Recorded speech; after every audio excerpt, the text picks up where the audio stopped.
The day had started like any other on the research vessel. The sun rose gently over the horizon, painting the endless ocean with shades of gold and pink. On deck, the crew moved about with a mix of routine and quiet excitement. They were far from the nearest port, thousands of miles from any city, deep in the heart of the ocean where the water stretched endlessly in every direction.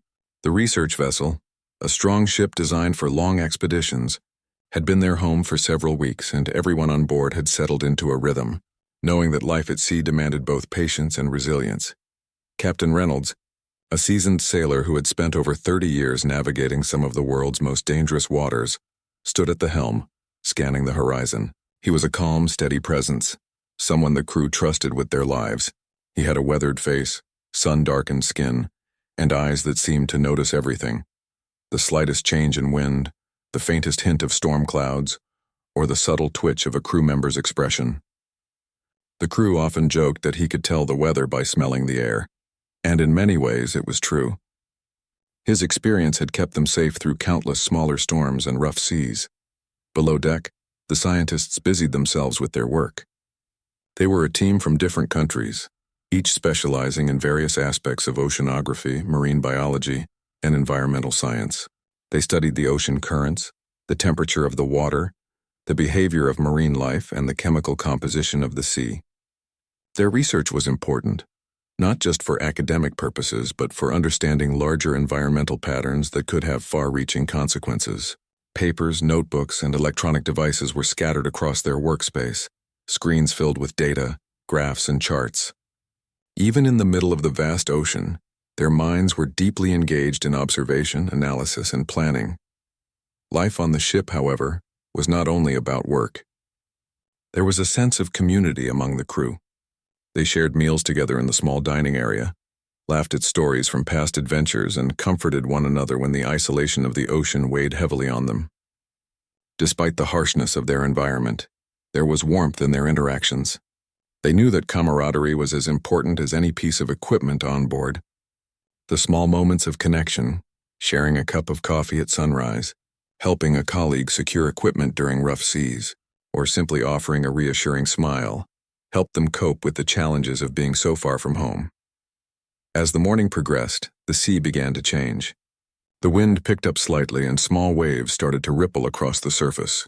Captain Reynolds, ever vigilant, noticed the subtle shift immediately. He called the crew to attention, reminding them to secure loose equipment and to check all systems. The scientists paused their work, glancing out the windows, sensing that the calm they had enjoyed for weeks might be coming to an end. The sky, once a clear blue, started to darken in patches. Clouds gathered in the distance, their shapes growing heavier and more menacing by the minute. There was an unspoken understanding among everyone on board. The ocean could be beautiful and deadly in equal measure, and the signs of an approaching storm should never be ignored. By midday, the weather had grown noticeably worse. The wind howled through the rigging, tugging at the sails and whistling through the metal structures of the ship. The waves grew taller and more forceful, slapping against the hull with increasing strength. The ship rocked back and forth, and every creak and groan of its frame reminded the crew of the power of the sea. Captain Reynolds barked out instructions with calm authority, guiding the crew through the necessary preparations. Lines were tightened, instruments secured, and emergency protocols reviewed. Everyone worked together, their movements precise, almost instinctive. Years of training and experience were coming into play, and even in the growing tension there was a sense of quiet efficiency. Despite the storm brewing, life below deck was tense but organized.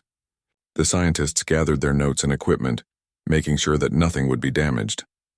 Some of them, however, could not hide their anxiety. One young researcher, Maria, had never been on such a long expedition, and the vastness of the ocean combined with the growing storm made her uneasy. She clutched a notebook tightly, her knuckles white, and occasionally peeked out the window at the swelling waves. Another crew member, Ahmed, tried to lighten the mood with small jokes and stories, but even he could not hide the worry in his eyes. They all knew the sea could be unforgiving, and though they trusted the captain and the ship, the uncertainty gnawed at them. As the afternoon wore on, the storm grew stronger. Rain began to fall in sheets, blurring the horizon and drenching the deck. Lightning flashed in the distance, illuminating the dark clouds with sudden, violent brilliance. Thunder followed, rolling across the sky with a deep resonant sound that seemed to shake the ship itself. The wind howled even louder, and the waves slammed into the vessel with relentless force. The ship groaned and shuddered, responding to the fury of the ocean. It was a test of endurance, skill, and courage for everyone on board. Communication became difficult.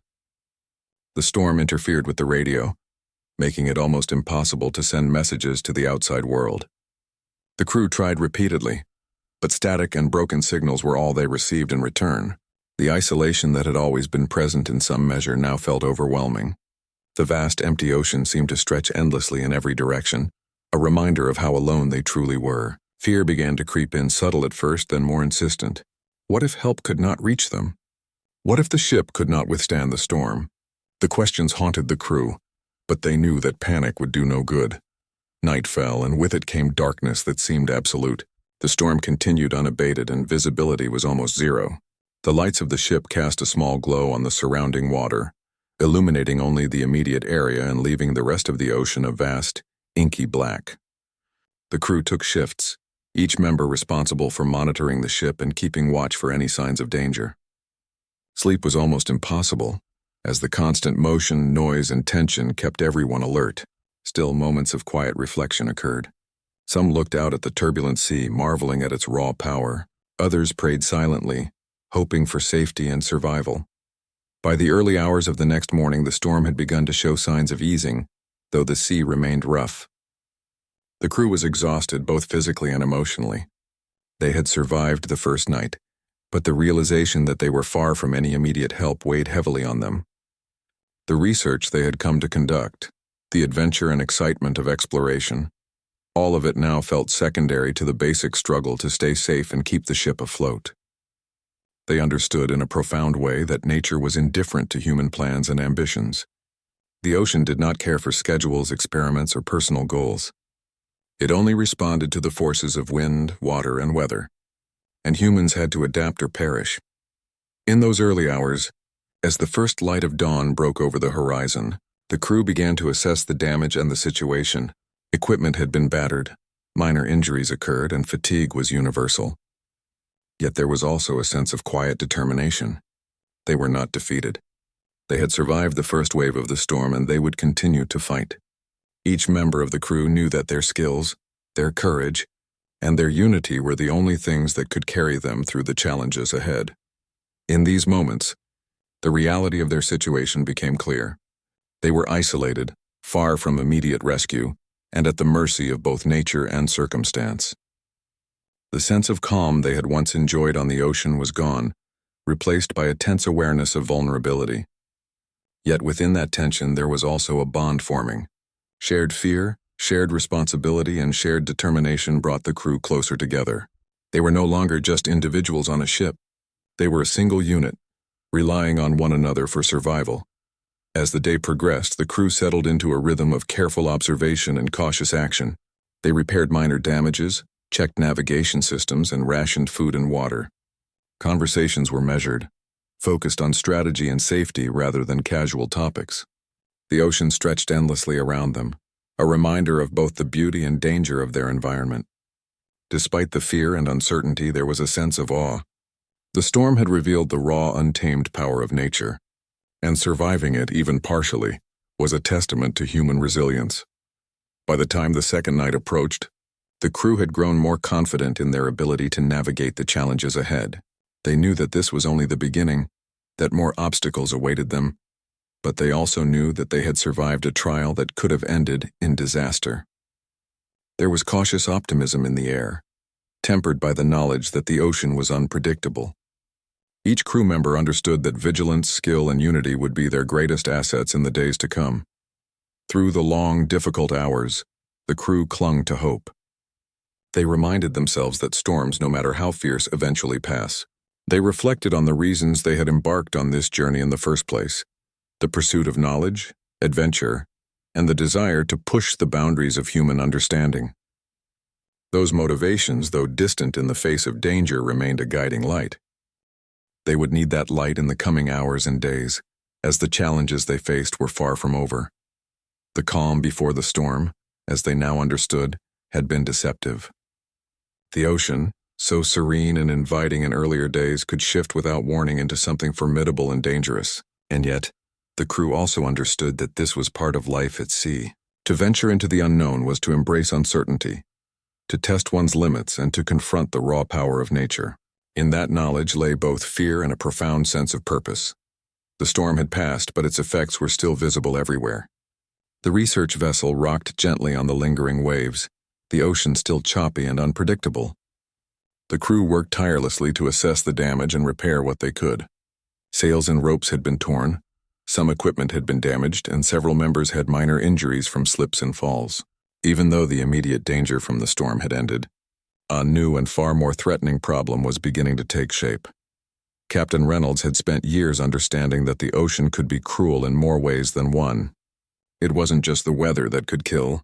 There were people who would take advantage of those who were vulnerable. As the crew worked to restore the ship, the captain's experienced eyes noticed something unusual on the horizon. Small shapes were moving with purpose, staying just beyond the line where waves met sky.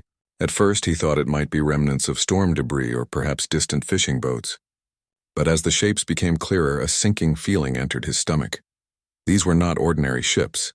Within minutes, it became obvious that the vessel was surrounded by a group of pirates, opportunists who targeted isolated ships. The crew had never faced a human threat like this before. Pirates were unpredictable, violent, and highly experienced at exploiting the weak and unprepared. Panic spread silently through the crew as they realized that even though they had survived nature's wrath, they were still not safe. Fear gripped their hearts in a way the storm had not.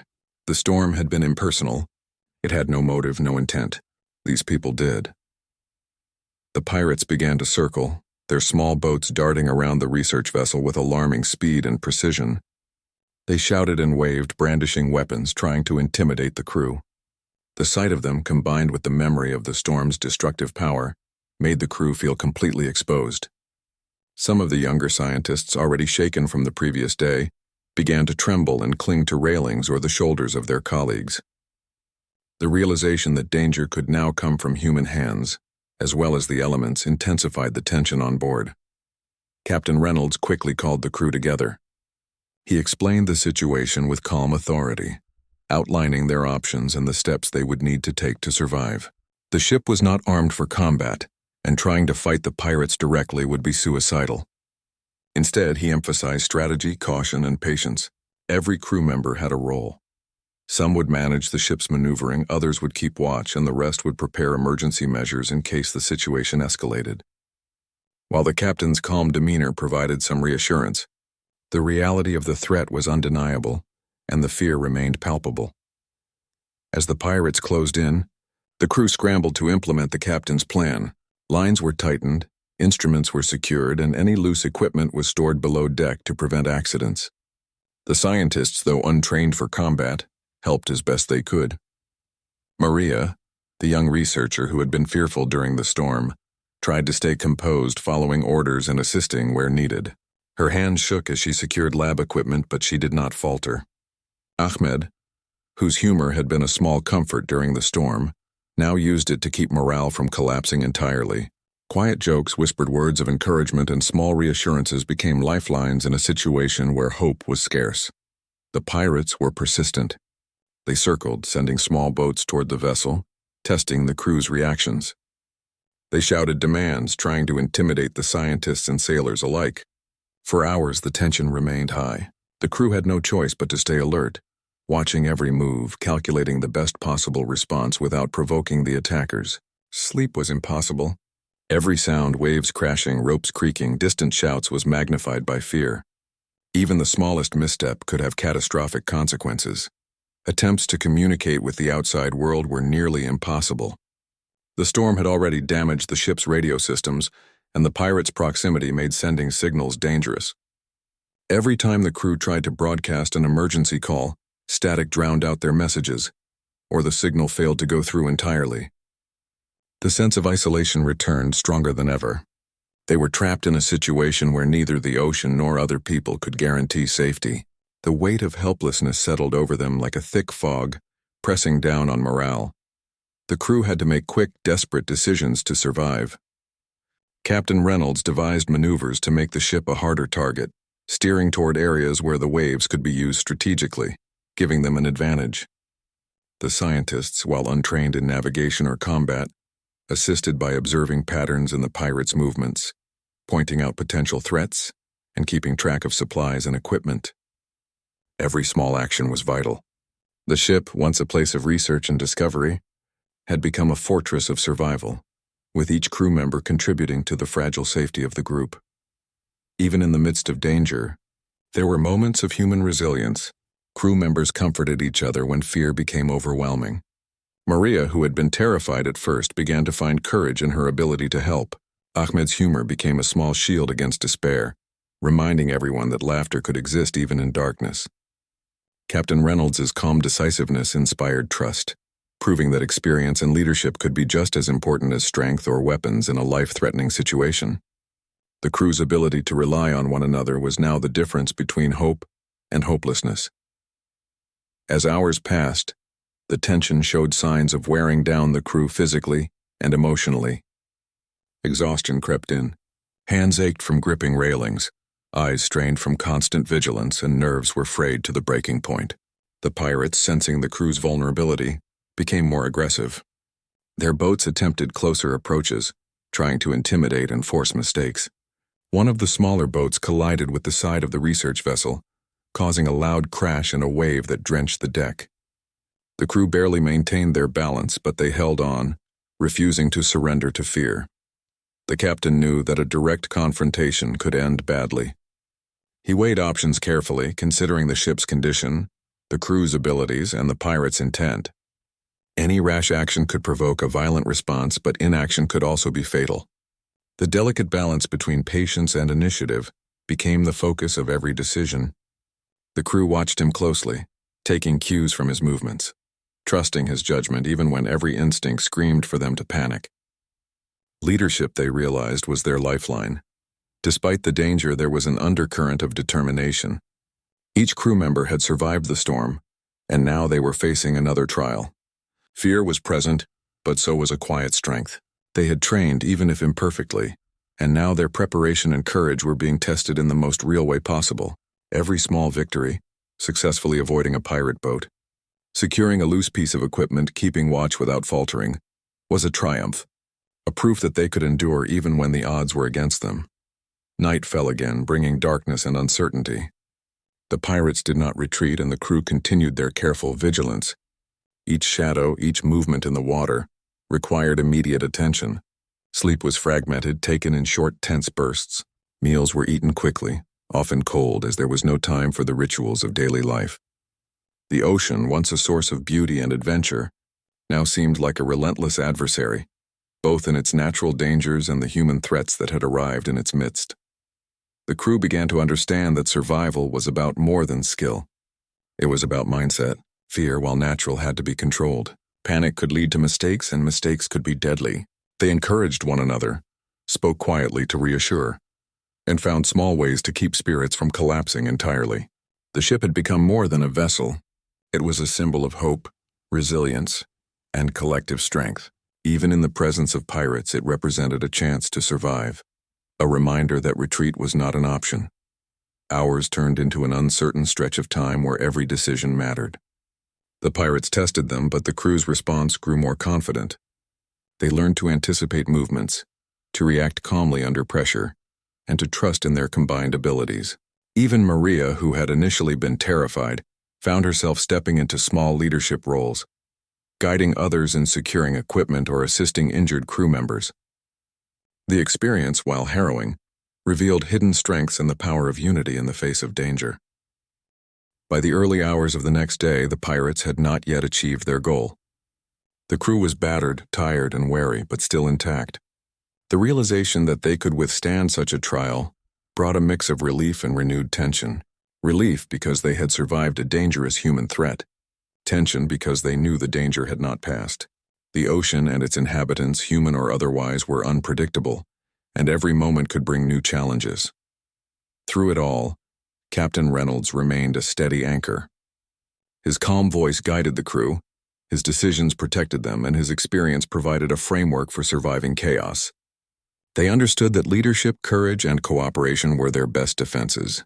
Each member of the crew had discovered a new depth of resilience, realizing that fear could be managed, danger could be navigated, and hope could persist even in the most threatening circumstances.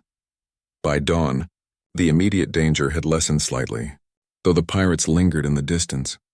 The crew, exhausted and emotionally drained, took stock of their situation. They were still isolated, still vulnerable, but they had survived the first test of human threat. The storm had taught them the ocean's power. The pirates were teaching them about human cunning and ruthlessness. Together, these trials were shaping the crew, preparing them for even greater challenges that lay ahead. Even in fear and uncertainty, they found moments of reflection. They thought about loved ones far away, about the research they had come to conduct, and about the fragility of life at sea. They understood, more clearly than ever, that survival required constant vigilance, courage, and the willingness to face challenges head-on. It was a lesson they would carry with them, not just for the journey ahead, but for the rest of their lives. The crew had survived the storm and faced the pirates' first aggressive moves, but the ordeal was far from over. Exhaustion weighed heavily on everyone, yet they knew that rest alone would not save them. Each member of the crew had to push past fear and fatigue to make decisions that could mean the difference between life and death. The storm had shown them the sheer force of nature, and now the pirates had shown them the cunning and danger of human adversaries. They were trapped between two relentless forces, and the knowledge of this made every action critical. Captain Reynolds called the crew together to plan their next steps. The storm and the pirates had left the ship battered but functional, and the captain knew that improvisation was essential. They could not call for immediate help. The communication systems were unreliable, and any wrong move could escalate the situation. He explained that they would have to use their wits, remain calm, and take measured risks.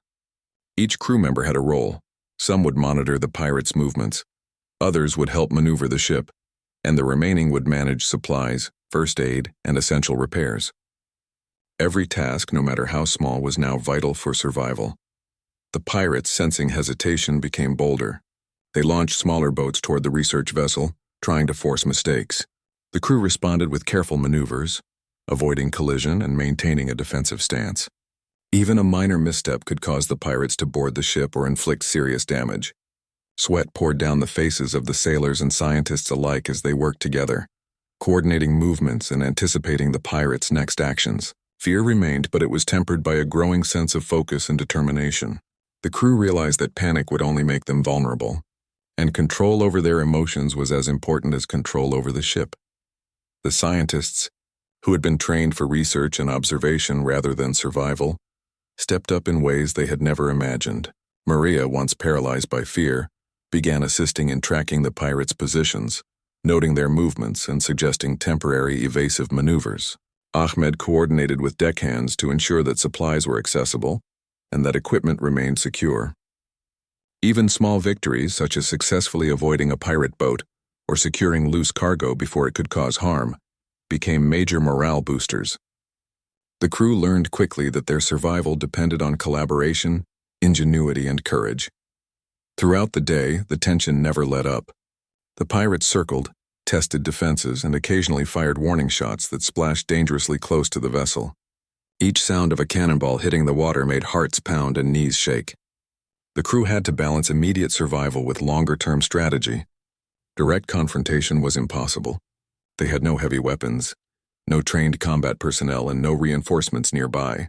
Every decision had to consider the possibility of injury, ship damage, or worse. Yet, in the face of such odds, the crew refused to give in to despair. The captain's experience became the crew's greatest asset. Captain Reynolds remained calm, issuing instructions with precision and authority. He coordinated the ship's maneuvers to minimize exposure, used the waves to their advantage, and anticipated the pirates' patterns.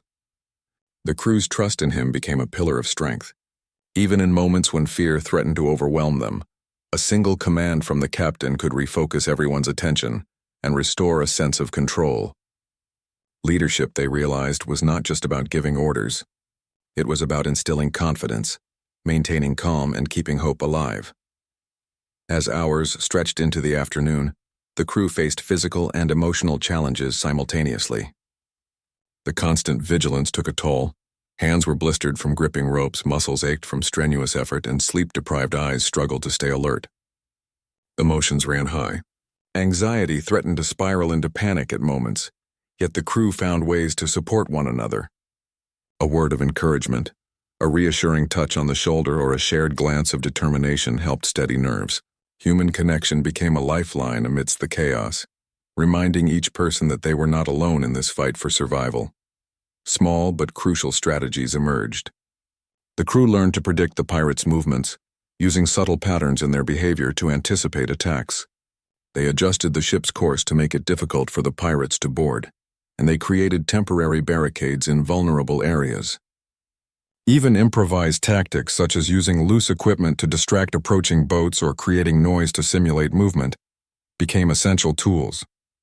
Every observation, every adjustment, and every coordinated effort increased their chances of survival.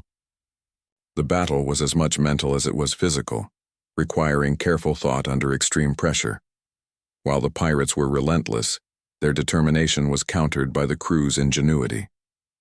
Maria, Ahmed, and the other scientists applied their analytical skills in ways that proved unexpectedly valuable. By tracking the speed and direction of the pirate boats, predicting their approach and suggesting maneuvers, they contributed directly to the ship's defense.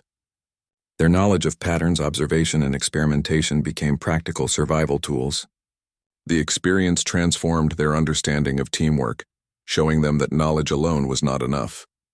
They had to apply it creatively under stress. The emotional strain was intense. Nights were sleepless, the darkness amplifying every sound, every shadow, and every potential threat. Some crew members struggled with panic attacks, while others wrestled with doubt about their ability to survive. Yet even in the darkest moments, moments of resilience emerged. A small laugh, a whispered reassurance, or a successful maneuver brought brief relief and renewed hope. The crew learned to treasure these moments, understanding that morale could be as crucial as any physical preparation. Supplies became a constant concern. Food and water were rationed more strictly than ever. Every bite and every sip were precious, and the crew had to ensure that their energy was maintained for survival. Equipment had to be carefully managed, with tools and repair materials conserved for emergencies. The smallest mistake could jeopardize their survival. Hunger, fatigue, and anxiety combined to create a constant pressure. Yet the crew adapted, learning to endure hardship and conserve resources without panic. Communication among the crew became a delicate balance of efficiency and reassurance. Instructions had to be clear and precise, yet morale had to be maintained. Captain Reynolds often paused to acknowledge the effort of the crew, praising small victories and reinforcing the importance of teamwork. These moments of recognition, however brief, reminded the crew that their actions mattered and that they were capable of surviving. Confidence, once fragile, began to grow slowly, fueled by their ability to adapt and respond effectively to the pirates' tactics. As the ordeal continued, the psychological dimension became increasingly important. Fear could lead to mistakes, but overconfidence could be equally dangerous. The crew had to remain vigilant while managing their stress. Mental endurance became as critical as physical endurance. Techniques developed during training, such as controlled breathing, focusing on immediate tasks, and breaking down overwhelming problems into manageable steps, became essential for coping. The crew learned to think clearly under pressure, transforming anxiety into focused action. Despite the exhaustion, the crew continued to observe and learn. Every interaction with the pirates revealed patterns and weaknesses. Every movement of the ship was analyzed for improvement, and every small victory reinforced confidence. They adapted continuously, using experience and observation to refine their approach. Each member contributed in unique ways, drawing on skills that were not originally intended for survival but that proved invaluable. The ship, once a vessel for research, had become a living laboratory of strategy, observation, and human resilience. By the next morning, the crew had survived another night, but they knew that danger was far from over. The pirates remained a threat, and the ocean itself was unpredictable. Fatigue, stress, and constant vigilance had taken their toll, yet the crew had also grown stronger. They had learned to rely on each other, to trust in their abilities, and to face danger with a measured courage that only extreme circumstances can foster. Each member of the crew had discovered depths of resilience, patience, and ingenuity that they had not known existed. In those early hours, As sunlight began to break over the horizon, there was a mixture of relief and apprehension. Relief that the immediate threat had not overwhelmed them, apprehension because the journey was far from over. The crew reflected on how quickly life could shift from calm routine to life-threatening danger. They understood that survival required constant attention, adaptability, and teamwork. The lessons learned in these hours would carry them through the challenges ahead, shaping their approach to danger, decision-making, and cooperation. Even as they planned for the next steps, the emotional and psychological toll was undeniable. Some crew members struggled with lingering fear, others with frustration at their own perceived mistakes. Yet the collective determination remained unbroken. They knew that their survival depended on unity, resilience, and a clear-headed approach to every new challenge. They had endured storms, human threats, and exhaustion, and while each test left its mark, it also strengthened them in unexpected ways. As the ship moved slowly through the rough waters, the crew prepared for the next phase of their ordeal. Repairs were ongoing, supplies monitored, and defenses maintained. Training, experience, and ingenuity had allowed them to survive thus far, and they would continue to rely on these strengths. They had learned that survival was not just about reacting to immediate threats, but about anticipating challenges, working together, and maintaining hope even in the face of overwhelming odds. The day ended with the crew exhausted but more united than ever. The storm and the pirates had tested every aspect of their skills, courage, and resolve. Through fear, exhaustion, and danger, they had adapted, survived, and learned to trust in themselves and each other. The challenges were far from over, but they were now more prepared, stronger, and aware of the importance of teamwork, strategy, and emotional endurance. Each member had discovered that survival was as much about mental strength and human connection as it was about skill and physical capability. The hours of fear, tension, and exhaustion had brought the crew to the edge of their limits. They had endured the storm, faced the pirates, and survived the constant uncertainty of the ocean. But now a new sense of urgency gripped them. It was no longer just about avoiding danger. They needed rescue, and they knew that every passing moment without it could be critical. The ship, though repaired as best as it could be, was battered, and supplies were running low. The crew's morale was fragile, though determination still pulsed through them. Each member understood that they had to remain alert, strong, and cooperative. They had survived so far, but the greatest challenge was still ahead. It was then on the horizon that a faint silhouette appeared. At first, it seemed like a trick of the light, a distant shadow against the blue-gray of the ocean. Captain Reynolds squinted through his binoculars, trying to determine what it could be. His heart quickened. Could it really be another ship? Could help have arrived at last? The crew gathered around, eyes wide with anticipation and disbelief. Each passing moment made the shape more defined, revealing the unmistakable outline of a massive naval vessel. It was the kind of ship known in whispers and stories among sailors as Earth's Deadliest, fully armed, technologically advanced, and designed for rapid response in the most dangerous situations. Its sheer size and presence commanded respect and awe. The pirates, sensing a change in the atmosphere, grew agitated. They realized that they were no longer in control. The naval ship moved with precision, cutting through the waves as if it had been sent by fate itself. From their vantage point, the research vessel crew could see helicopters descending from the ship, radar and lights scanning the surrounding waters, and a series of small boats ready for deployment. The presence of the rescue team was overwhelming, both terrifying for the pirates and exhilarating for the crew. Relief washed over them in a sudden, almost shocking wave. They had not been abandoned. They were not alone. Captain Reynolds immediately took action, coordinating with the approaching naval ship. He communicated over the remaining functional channels, giving their position, confirming the crew's safety, and describing the situation with the pirates. The naval team responded with calm precision, demonstrating their experience in handling high-risk rescues. Every instruction was clear and purposeful. The pirates would be neutralized, the crew would be secured, and the damaged ship would be stabilized. There was no hesitation, no uncertainty, only methodical, decisive action. For the crew, it was like a lifeline had been thrown in the midst of a stormy sea, and they grasped it with all their strength. The pirates realized that they could not compete with this new force. The advanced weaponry and strategic positioning of the naval vessel created an immediate barrier, forcing them to retreat. Small skirmishes erupted as the pirates attempted to make a last effort, but it was clear they were outmatched.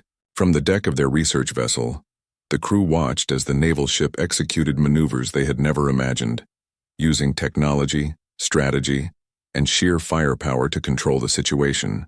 The pirates, who had seemed so threatening only hours before, were now powerless, their confidence shattered by the sudden arrival of a force beyond anything the crew had expected. The rescue operation began with meticulous precision. Helicopters descended, dropping rescue personnel onto the research vessel to secure the crew and stabilize the ship. Lines were thrown and ropes were anchored to reinforce weak areas. The crew moved quickly under direction, guided by the naval team's orders. Every action was critical. Even minor mistakes could lead to injury or damage. Yet, despite the chaos, there was an undeniable sense of hope. For the first time in what felt like an eternity, the crew could imagine a future beyond fear and survival. They were being saved. As the naval team worked, the research vessel crew assisted where they could. Maria and Ahmed helped guide equipment, secured fragile instruments, and even directed crew members to safety.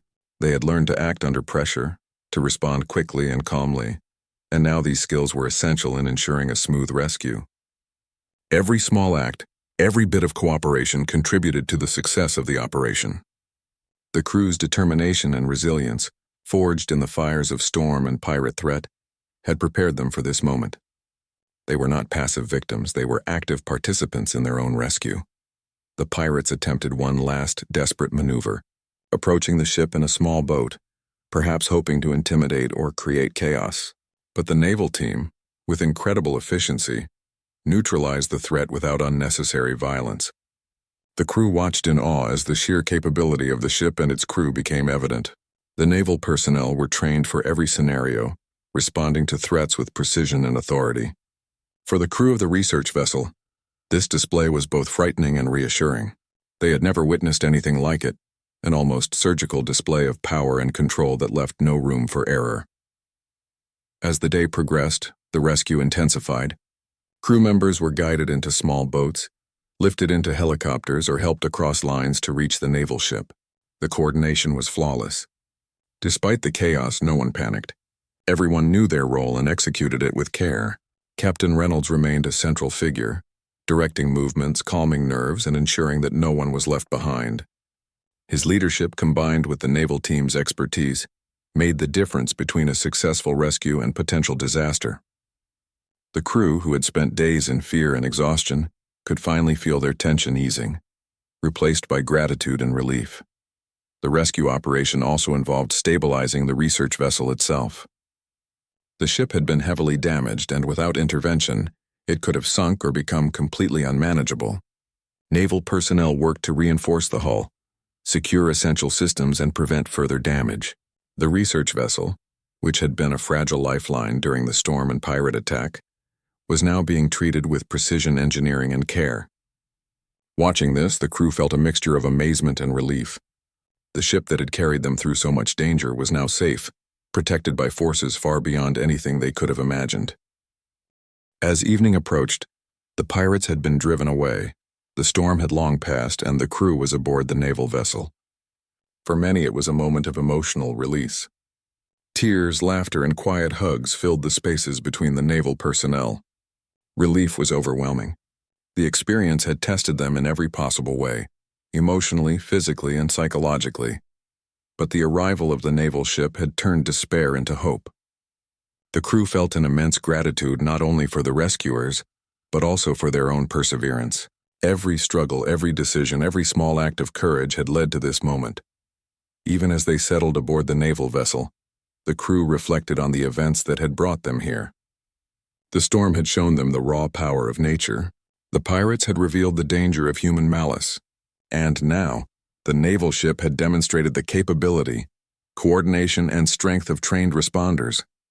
It was a full circle of human and natural forces, a reminder of vulnerability and resilience, danger and safety, despair and hope.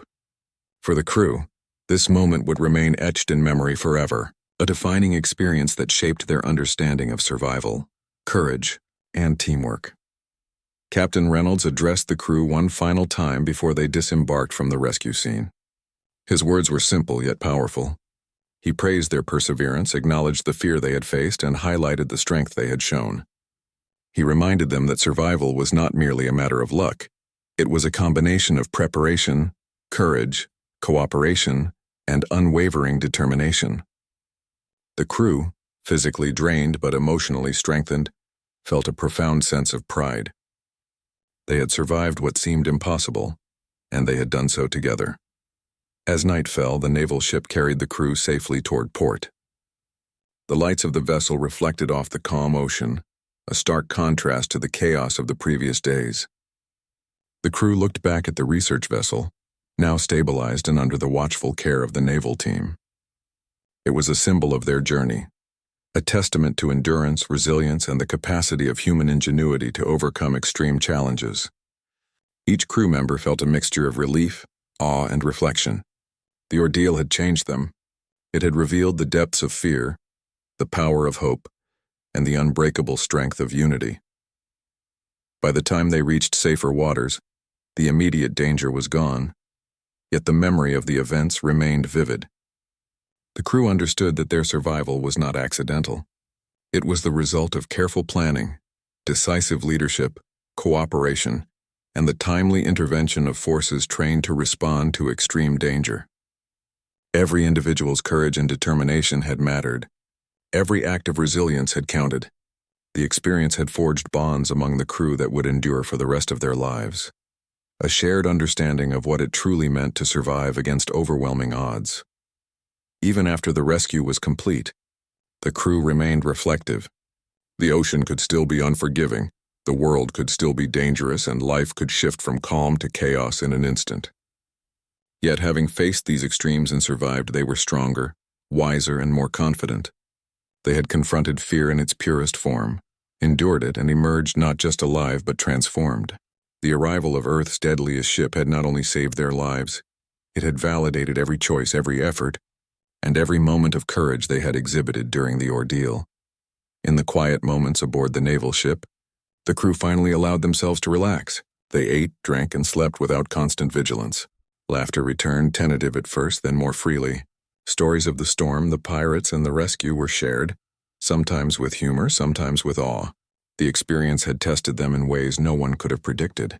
But it had also shown them the extraordinary capacity of humans to endure, adapt, and support one another.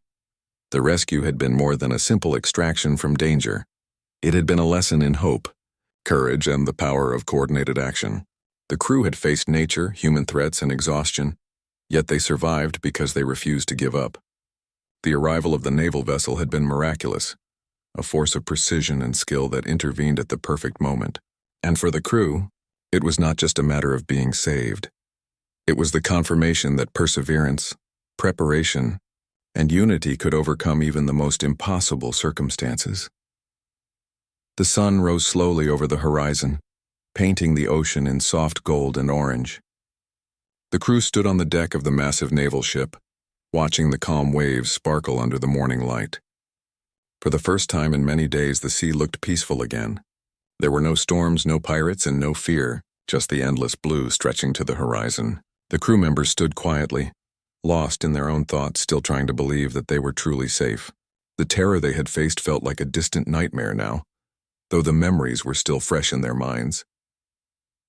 Captain Reynolds looked around at his team. Their clothes were still torn, faces pale from exhaustion, but there was a new light in their eyes, the light of survival. Each one of them had faced death and come back stronger. They had been through something that words could never completely describe. Even the strongest among them had moments when they had thought it was all over, that no one would ever come to rescue them. But here they were, alive, because Earth's deadliest ship had arrived at the perfect moment. Maria stood near the railings, watching the endless expanse of water. Her mind replayed every moment, the storm that had nearly destroyed them, the pirates' attack, the fear in everyone's eyes, and then the miraculous arrival of the naval ship. She remembered how hopeless she had felt when their radio had gone silent, and how she had forced herself to stay calm for the others. Now she felt gratitude mixed with disbelief. She whispered a quiet thank you to the ocean and to fate. Ahmed joined her, his expression serious but peaceful. He too had been through the worst. "We made it," he said softly. "I still can't believe it." Maria nodded, her eyes shining with emotion. "I thought we were done," she replied. "But somehow, we weren't meant to die there." Below deck, some crew members were being treated by the ship's medical staff. Cuts, bruises, and exhaustion were common, but thankfully, no one had serious injuries. The naval doctors worked with quiet efficiency, checking each person, giving them food, water, and medicine. For the first time in days, the crew slept without fear. They didn't wake up to the sound of waves crashing or pirates shouting. Instead, they woke to soft voices and the comforting hum of the ship's engines. The sense of safety was overwhelming. Captain Reynolds had been called to the commander's office on the naval ship. The officer in charge, Commander Hayes, greeted him with respect and understanding. The two men talked about the ordeal, how the distress signal had finally reached the nearest naval base, how the storm had interfered with communications, and how the decision to send the ship had been made the moment the message was confirmed. The commander's tone was calm and reassuring, but he made it clear that what the research crew had survived was nothing short of miraculous. "You and your people showed courage most men never have to show," Commander Hayes said. "You kept them together when everything was falling apart. That saved lives." Captain Reynolds felt a lump in his throat. He had done what he could, but hearing those words filled him with quiet pride. Later that evening, the naval crew arranged warm meals for the rescued team. It was a simple gesture: hot food, fresh bread, and warm drinks. But it meant the world to those who had spent days surviving on limited rations. The atmosphere was peaceful, and for the first time in what felt like forever, laughter returned. The crew shared stories, half in disbelief, half in relief. They joked about how they looked like ghosts when the rescue team first arrived, and how Maria had yelled at a pirate louder than anyone else. The sound of laughter echoing through the metal halls of the ship felt healing. As the ship moved closer to port, the crew began to realize that their ordeal was finally ending. The coastline slowly came into view, green hills, shining lights, and signs of human life. Many of them hadn't seen land in weeks. Some cried silently, overwhelmed by the sight. The naval ship's captain announced over the loudspeaker that they would reach port within hours. Cheers and applause erupted from the rescued crew. For them, those few words meant everything. When the ship docked, emergency teams and reporters were already waiting.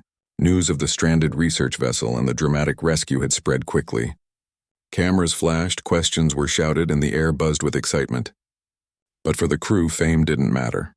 What mattered was stepping onto solid ground again, feeling the earth beneath their feet, breathing air that wasn't filled with fear. Some knelt down on the dock, touching the ground as if to make sure it was real. Others hugged the naval officers who had saved them. Tears, smiles, and gratitude filled the air. Captain Reynolds gave a brief statement to the media, thanking the Navy for their bravery and swift action. He also praised his crew for their courage, saying that their teamwork and strength had kept them alive. His words were simple but full of emotion. "We learned that hope doesn't die easily," he said. "Even when everything seems lost, you have to hold on, because help might be closer than you think." His voice cracked slightly, but no one cared. Everyone understood the weight behind those words. The next few days were filled with rest, recovery, and reflection. The crew stayed together at a naval base where they were debriefed and cared for. Each member shared their experience, describing what they had seen, felt, and learned. Psychologists helped them process the trauma, while officials gathered information to understand what had gone wrong and how to prevent such an incident in the future. The pirates who had attacked them were captured later, thanks to the information provided by the naval ship. Justice was served, and that brought an extra layer of relief. In the quiet moments of recovery, the crew often found themselves thinking about the lessons they had learned. They had faced nature's fury, human greed, and their own fears. But they had also seen the best of humanity: courage, compassion, and teamwork. The arrival of Earth's deadliest ship was not just a rescue. It was a reminder that strength and kindness can coexist. That power can be used not only to destroy, but to protect and save. Maria started writing a diary about their experience. She wanted to remember everything: the fear, the hope, the miracle of survival. She wrote about the storm's roar, the pirates' threats, the captain's steady voice, and the moment when the naval ship appeared like a guardian out of the mist. Her words were filled with emotion, not just pain, but gratitude. She wrote, "We thought no one would come. We thought we were lost. But then, when all hope had faded, help came from the horizon. like a promise that humanity never truly abandons its own. Ahmed, meanwhile, spent hours on the deck watching the sea. He had always loved the ocean, but now he respected it even more. It was beautiful but dangerous, unpredictable yet mesmerizing. He realized that survival on the sea required not just skill but humility, an understanding that humans are small compared to the vastness of nature. He promised himself that if he ever returned to the ocean, he would do it with more respect and preparedness than ever before. As days turned into weeks, the crew members began returning to their families. Each reunion was emotional. Parents, spouses, and children embraced their loved ones tightly, crying tears of joy. Many had feared the worst, believing that the crew was gone forever. Now seeing them alive was nothing short of a miracle. The families thanked the Navy officers again and again, calling them heroes. For the crew, those reunions were the final reward after all the suffering. Captain Reynolds stayed behind for a few more days, helping finalize reports and attending meetings. When everything was done, he stood once more by the dock, watching the same naval ship that had saved them prepare for another mission. He saluted quietly, a gesture of respect and gratitude. That ship had become more than just a vessel of war. It was a symbol of hope. It had proven that even in the darkest moments when fear seems endless, help can appear from where you least expect it. Months later, the story of their survival became famous. Documentaries were made, newspapers wrote articles, and people called it a miracle rescue. But for the crew, the true meaning of their story went beyond fame. It was about unity, endurance, and faith. They had seen death up close, and yet they had also witnessed the strength of human spirit. They had learned that courage is not the absence of fear, but the choice to keep going despite it. Even after life returned to normal, the memory of those days never faded. Sometimes late at night, Maria would dream of the storm, the crashing waves, the darkness, and the endless fear. But then, in her dream, she would see the lights of the naval ship breaking through the clouds, and she would wake up smiling. The fear was gone, replaced by gratitude. Ahmed would sometimes talk to new sailors, telling them about their experience, not to frighten them, but to teach them the importance of hope and teamwork. Never give up, he would say. Even if you think help will never come, hold on. It might already be on its way. The ordeal had changed all of them. They had faced the worst the world could offer, but they had also seen the best. They had learned that even when the sea turns violent and fate seems cruel, there is always a chance for light to break through. They had thought no help would come until Earth's deadliest ship arrived. And in that moment they discovered not just survival, but the true meaning of human strength, faith, and hope.